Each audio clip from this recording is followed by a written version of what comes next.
Hello. Hello. हाँ, के छियै अहाँ? हम छोटू बजै छी। छोटू या हम अहीं ला फोन केली ग। के नहीं चिन्हलू? हम आरती के भाभी छियै। गोर लगै छी भाभी। हाँ, खुश रहू। ठीक छी ने? हाँ ठीक छी। तो हम तो ई कहलू ग और तते दिन से प्यार मात हम तो जानते नहीं छली ग से अहाँ सब प्यार करे छी ना हम शादी करवा देती। तो हमरा तो जानला भ गेलै 5-6 दिन में हम जानली ग से अहाँ दुनू प्यार मोहब्बत करे छी। तो हम अहाँ आरती बड़का भैया के कहलिए ग से आरती एना बात है तो हम तो कहतो तो बियाह करबे करबे। हाँ मगर हम कहले हमरा दिमाग में आयल से दोसर जगह जे हम खर्चा करबे से हम चाहली अहाँ आरती से प्यार करे छिए तो अहाँ के आरती के हम दोनों शादी करा दे छी।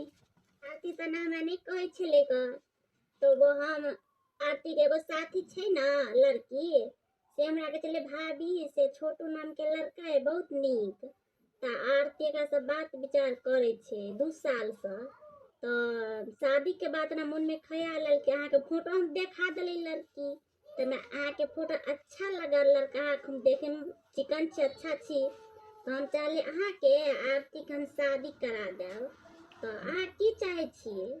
ए तो हम तो प्यार करे छी हम नहीं हम आरती से बड़ हद से ज्यादा हम प्यार करे छी ओकरा बिना हम जी नहीं सके छी बुझलिए आरती के बिना।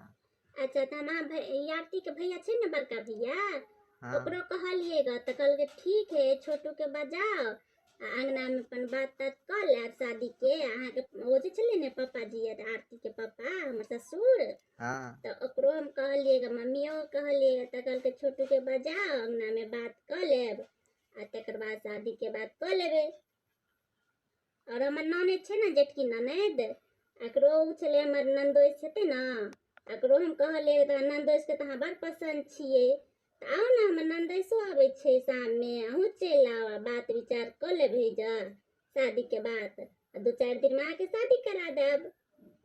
हमरा अहाँ कहबे तो नहीं अबे भाभी ठीक है तो हम आबि जेबे नहीं दिक्कत एबे करबे।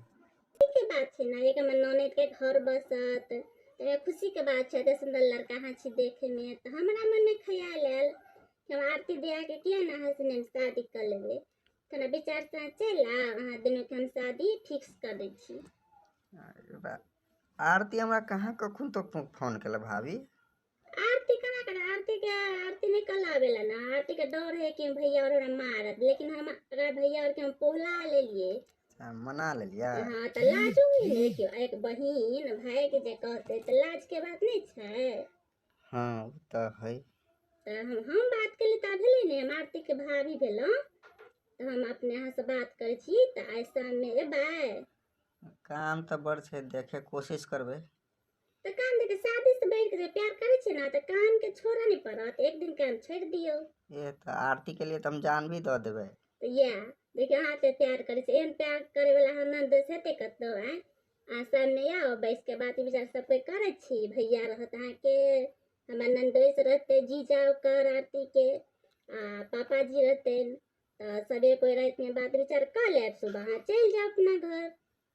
अच्छा ठीक है तो बगल में आके मामो ये हमरा जे नहीं रहब तो मामे ला चल जाब। हाँ हाँ चल जाओ ठीक है भाभी अहाँ के बात बड़ चिकन ठीक है तो भैया और के कह दे छी आबे छे हाँ तो छोटू के मान के ले आबे छे। हाँ ठीक है हम आबे छी तो ठीक है तो हम रखे छी। हाँ ठीक ठीक शाम में आबे ने तो एह कह दिली तो एने बे एते बड़ा खुशी खाना बना के रखने रहा एते खुशी के बात में नहीं जेबे तो कने आए। ठीक है तो हम आरती भैया के कह दे छी की कह दियो कोई दिक्कत नहीं। ठीक है रखे छी। हाँ हाँ हाँ बढ़िया के याब। अच्छा ठीक है भाभी राखू तो ठीक है ठीक है।